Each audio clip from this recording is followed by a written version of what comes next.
Hello മക്കളെ, ഫൈസൽ സാറാണ്. മക്കളെ എപ്പോഴും പറയുന്ന ഒരു കാര്യമാണ്, സോഷ്യൽ സയൻസ് എന്ന് പറയുന്ന സബ്ജക്റ്റിൻ്റെ കാര്യത്തിലേക്ക് നോക്കുന്ന സമയത്ത് അതിൽ ഒരുപാട് പഠിക്കാനുണ്ട്, ഒരുപാട് പേജുകളുണ്ട്, ഒരുപാട് ചാപ്റ്റേഴ്സുകളുണ്ട്. അതുകൊണ്ട് തന്നെ പലപ്പോഴും കൺഫ്യൂഷൻ ആയി പോകുന്നു. ആദ്യത്തെ ചാപ്റ്റർ പഠിച്ച് കുറച്ച് കഴിയുന്ന സമയത്ത് രണ്ടാമത്തെ ചാപ്റ്റർ നമ്മൾ പഠിക്കായിരിക്കും, അപ്പോഴേക്കും ആദ്യത്തെ ചാപ്റ്റർ മറന്നു പോയിട്ടുണ്ടായിരിക്കും. അപ്പോൾ ഇത് ആകെ ഒരു കൺഫ്യൂഷൻ വരുന്നു, ഒരുപാട് ടോപ്പിക്കുകളുണ്ട് എന്നുള്ളത് മക്കൾ എപ്പോഴും പറയുന്നൊരു കാര്യമാണ്. അപ്പോഴൊക്കെ അവർ ചോദിക്കുന്ന ചോദ്യമുണ്ട്, സാറേ ഇതിനെ സിമ്പിളാക്കാൻ എന്തെങ്കിലും വഴിയുണ്ടോ? ഏറ്റവും എളുപ്പത്തിൽ സോഷ്യൽ സയൻസ് മറക്കാതെ പഠിക്കാൻ വേണ്ടി ഏറ്റവും നല്ല ഒരു മെത്തേഡ് എന്തെങ്കിലും പറഞ്ഞു തരാൻ പറ്റുമോ എന്നുള്ളത്. എൻ്റെ മക്കളെ, നിങ്ങളോട് പറഞ്ഞു തരാനുള്ളത്, ഈ ഒരു മെത്തേഡ് നിങ്ങൾ ഫോളോ ചെയ്യുകയാണെങ്കിൽ സോഷ്യൽ സയൻസ് നിങ്ങൾക്ക് ഏറ്റവും സിമ്പിളാക്കിയിട്ട് പഠിക്കാൻ പറ്റും. അതേതാ മെത്തേഡ് എന്നല്ലേ? അതിനാണ് ഷോർട്ട് നോട്ട് എഴുതുക എന്ന് പറയും. ഷോർട്ട് നോട്ട് എഴുതുക എന്ന് പറയുന്ന സമയത്ത് ഇപ്പം നിങ്ങൾ ആലോചിക്കുന്നുണ്ടായിരിക്കും, സാറേ എല്ലാവരും പറയുന്നത് ഷോർട്ട് നോട്ട് എഴുതുക എന്നുള്ളത്. സാർ ഞങ്ങളത് എങ്ങനെ എഴുതേണ്ടത് അതും കൂടെ പറഞ്ഞു തരുമെന്നുള്ളത് ഞാനിതാ പറയുന്നത് കൃത്യമായിട്ട് ശ്രദ്ധിച്ചോ മക്കളെ. നിങ്ങൾ അതിന് വേണ്ടിയിട്ട് ആദ്യം കുറച്ച് A4 പേപ്പറുകൾ എടുക്കാം. ഒരുപാടെണ്ണം ഒന്നും എടുക്കേണ്ട, ഒരു 4-5 A4 പേപ്പറുകൾ ഒരുമിച്ചിട്ട് എടുത്താൽ മതി. എന്നിട്ട് A4 പേപ്പറുകൾ എടുക്കുക. ജസ്റ്റ് എന്ത് ചെയ്യുക, നേരെ അതിനെ ജസ്റ്റ് ഇവിടെ ഒന്ന് പിൻ ചെയ്ത് വെക്കുക. പിൻ ചെയ്തിട്ട് നേരെ ഇങ്ങനെ മടക്കുക, ഒന്ന് ക്രോസ് ചെയ്തിട്ട് എന്ത് ചെയ്യുക, ഇങ്ങനെ മടക്കി പിടിച്ച ശേഷം അതിലാണ് നമ്മൾ ആക്ച്വലി ഷോർട്ട് നോട്ടുകൾ എഴുതേണ്ടത്. ആ ഷോർട്ട് നോട്ട് എഴുതേണ്ട ഒരു മെത്തേഡിനെ ഞാൻ നിങ്ങൾക്ക് കാണിച്ചു തരാം. നിങ്ങൾ ഇവിടെ കാണുന്നില്ലല്ലോ മക്കളെ, സൈഡിൽ ഒരു A4 പേപ്പറിൻ്റെ പേപ്പർ നിങ്ങൾ കാണുന്നുണ്ട്. അതിന് ഞാൻ ജസ്റ്റ് ഇവിടെ നിന്ന് വലുതാക്കിയിട്ട് നിങ്ങൾക്ക് വേണ്ടി കാണിച്ചു തരാം. അതിന് നമ്മൾ ഒരു ചാപ്റ്റർ നമ്മൾ ഉദാഹരണത്തിന് പറഞ്ഞു നോക്കാം. നമ്മളിപ്പോൾ movement of earth, rotation and revolution എന്ന് പറയുന്ന ചാപ്റ്റർ. ആ ചാപ്റ്ററിൻ്റെ പേര് ജസ്റ്റ് എന്ത് ചെയ്യുന്നു, ഇവിടെ എഴുതി വെക്കുന്നു, movement of earth, rotation and revolution.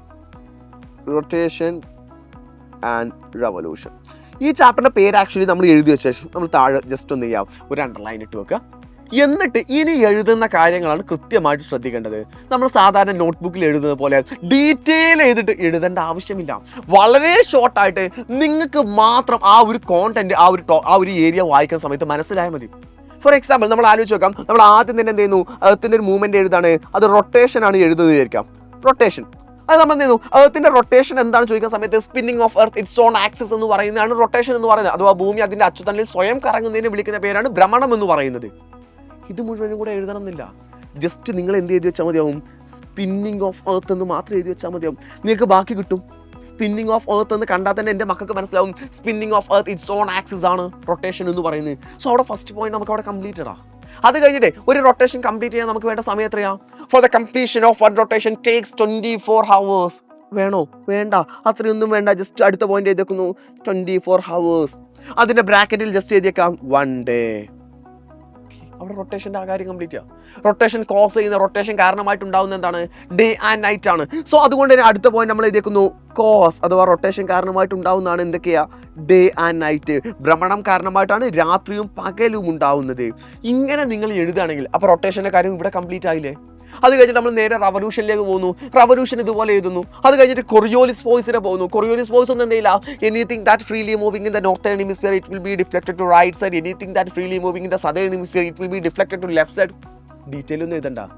Northern hemisphere right, southern hemisphere left. അങ്ങനെ എഴുതി വെച്ചാൽ തന്നെ നിങ്ങൾക്ക് ആ വാക്കുകൾ കണ്ടാൽ കൃത്യമായിട്ട് മനസ്സിലാവൂലേ? അങ്ങനെ നിങ്ങൾ ഈ നോട്ട് എഴുതുകയാണെങ്കിൽ ഈ ഒരു ചാപ്റ്റർ കംപ്ലീറ്റ് ചെയ്യാൻ നിങ്ങൾക്ക് എത്ര സ്ഥലം വേണ്ടി വരും? ഏറിപ്പോയാൽ മാക്സിമം ഈ ഒരു പേജിൻ്റെ ഈ ഒരു ഭാഗം, അല്ലെങ്കിൽ അതിലും അപ്പുറം കൂടി പോകുകയാണെങ്കിൽ ഇപ്പുറത്തെ സൈഡും കൂടെ മേ ബി അത്രയൊന്നും വരില്ല. ഈ ഒരു സൈഡിനുള്ളിൽ തന്നെ എന്ത് ചെയ്യും, 8ാം ക്ലാസ്സിൽ നിങ്ങളുടെ ചാപ്റ്റേഴ്സുകളെല്ലാം കംപ്ലീറ്റ് ആവും. അങ്ങനെയാണെങ്കിൽ നിങ്ങൾക്ക് ഈ ഓണം എക്സാമിനേഷന് പഠിക്കാൻ വേണ്ടി എത്ര പേജുകൾ വായിച്ചാലായിരിക്കും കംപ്ലീറ്റ് ആവുക? ഓൺ എക്സാമിനേഷനുള്ളത് 6 ചാപ്റ്റേഴ്സുകളായിരിക്കും. 6 ചാപ്റ്റേഴ്സുകൾ പഠിക്കാൻ ആറല്ല, ഏകദേശം 5 ചാപ്റ്റേഴ്സുകൾ എക്സാമിന് വരുന്നുള്ളൂ. അതിൻ്റെ ലാസ്റ്റ് പോർഷനിലാണ് വരുന്നത്. സോ ഇത് പഠിക്കാൻ വേണ്ടി ഏകദേശം നമുക്ക് 5 പേജുകൾ പോരെ? മെയിൻ എക്സാമിനേഷൻ 15 ചാപ്റ്റേഴ്സ് ആണ്. 15 പേജുകൾ കൊണ്ട് നമ്മുടെ സോഷ്യൽ സയൻസ് എന്ന് പറയുന്ന സബ്ജക്റ്റിനെ തന്നെ നമുക്ക് ആക്ച്വലി കംപ്ലീറ്റ് ചെയ്യാൻ പറ്റും. അങ്ങനെ പഠിക്കുമ്പോൾ ഡിഫിക്കൽറ്റി ഉണ്ടാവും. എക്സാമിനേഷൻ്റെ തലേ ദിവസം നമുക്കൊന്ന് റിവൈസ് ചെയ്യണം, എക്സാമിനേഷൻ്റെ മോർണിംഗിൽ നമുക്കൊന്ന് റിവൈസ് ചെയ്യണമെന്ന് നോക്കിയാൽ നമ്മുടെ ടെക്സ്റ്റ് ബുക്ക് മുഴുവൻ എടുത്തിട്ട് വായിക്കുക എന്ന് പറയുന്ന കാര്യം നടക്കുന്ന കാര്യമാണോ? അതൊരു ഇമ്പോസിബിൾ ആയിട്ടുള്ള കാര്യമാണ്. പക്ഷെ അതിന് പകരം നിങ്ങൾക്ക് നടക്കുന്നൊരു കാര്യം എന്താണ്? ജസ്റ്റ് ഈ പേപ്പറുകൾ എടുത്തിട്ട് ആ ചാപ്റ്റർ റിവൈസ് ചെയ്യുക എന്നുള്ളതാണ്. ഇതിൻ്റെ ബെനിഫിറ്റ് എന്ന് പറഞ്ഞാൽ അത്രത്തോളം ഉപകാരമുള്ളതായിരിക്കും. അപ്പോൾ എൻ്റെ മക്കളുടെ മനസ്സിൽ വരുന്നൊരു ചോദ്യമുണ്ട്, സാറേ അങ്ങനെയാണെങ്കിൽ സാർ ഒരു ഷോർട്ട് നോട്ട് ക്രിയേറ്റ് ചെയ്തിട്ട് തരുമോ? ഞങ്ങളത് പ്രിൻ്റ് എടുത്തിട്ട് കൃത്യമായിട്ട് പഠിച്ചോളാം, സാറിനാകുമ്പോൾ ഏതൊക്കെ പോയിന്റുകൾ വേണ്ടതെന്നൊക്കെ കൃത്യമായിട്ട് അറിയാലോ എന്നുള്ളത്. അങ്ങനെ ചെയ്തിട്ടേ ഒരു ബെനിഫിറ്റും ഇല്ലാവില്ല. അതെന്തുകൊണ്ടാണെന്നല്ലേ? മക്കളെ, നിങ്ങൾക്ക് വേണ്ടിയിട്ട് എഴുതുന്ന പോയിന്റുകളെ നിങ്ങൾക്ക് കൃത്യമായിട്ട് മനസ്സിലാവുള്ളൂ. ഇപ്പോൾ ഞാനിവിടെ എഴുതി സ്പിന്നിങ് ഓഫ് എർത്ത് എന്ന് എഴുതിയാൽ അത് എനിക്ക് മേ ബി മനസ്സിലാവും. Spinning of earth it's on axis ആണ് റൊട്ടേഷൻ എന്ന് പറയുന്നത് എനിക്ക് മനസ്സിലാവും. മേ ബി ചില മക്കൾക്ക് ആക്സിസ് എന്ന് പറഞ്ഞ വേർഡ് കിട്ടാത്ത മക്കളായിരിക്കും. സോ അതുകൊണ്ട് ആ കുട്ടി എഴുതേണ്ടി വരും spinning of earth it's on axis എന്നുള്ള വേർഡ് എഴുതേണ്ടി വരും.